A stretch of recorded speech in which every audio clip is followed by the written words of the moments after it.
Hii ni habari kwa ufupi. Msomaji wako ni mimi Mwazembe Nkope. Makamu wa rais wa Marekani JD Vance anatarajiwa kuwasili na familia yake leo Ijumaa mjini Roma. Vance atatumia likizo hii ya Pasaka kutembelea mji wa Roma na huko Vatican.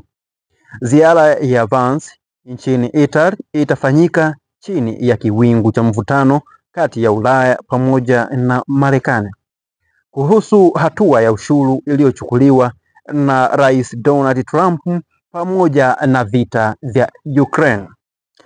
Jeshi la polisi Zanzibar limetangaza onyo kwa watakaoleta fujo kwenye pambano la Simba Sports Club pamoja na Stellenbosch ambalo litapigwa Jumapili katika uwanja wa New Aman Complex.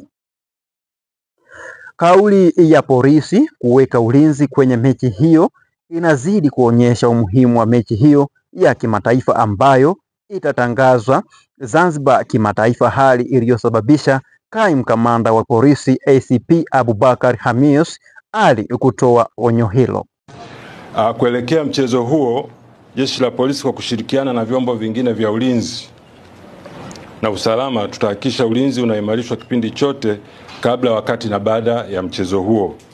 Waziri wa Maji Mheshimiwa Juma Aweso amemwagiza mtendaji mkuu wa mfuko wa maji wa taifa Haji Nandule kumlipa mkandarasi Canopies International Tea Limited anayetekeleza mradi wa ujenzi wa bwawa la Itaswi Kisaki wilayani Kondoa mkoa wa Dodoma shilingi milioni 700 ili mradi huo ukamilike kwa haraka. Toke ofisini wewe na mkurugenzi wako wa RUWASA mje Kondoa mkamilishe miradi yote ya Kondoa na nitaizindua mwenyewe. Agizo hilo amelitoa baada ya kupokea malalamiko ya kuchelewa kwa mradi kutoka kwa mbunge wa jimbo hilo Dr. Ashnat Kijaji ambaye pia ni waziri wa mifugo na uvuvi.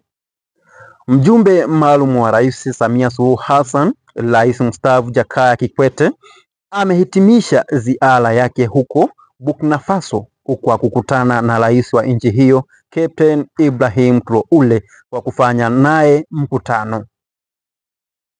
Mkutano huo uliofanyika jijini Ouagadougou jana Alhamisi Aprili 17, 2025 na kuhudhuriwa na maofisa waandamizi kutoka serikali zote mbili. Na huo ndio mwisho wa habari kwa ufupi.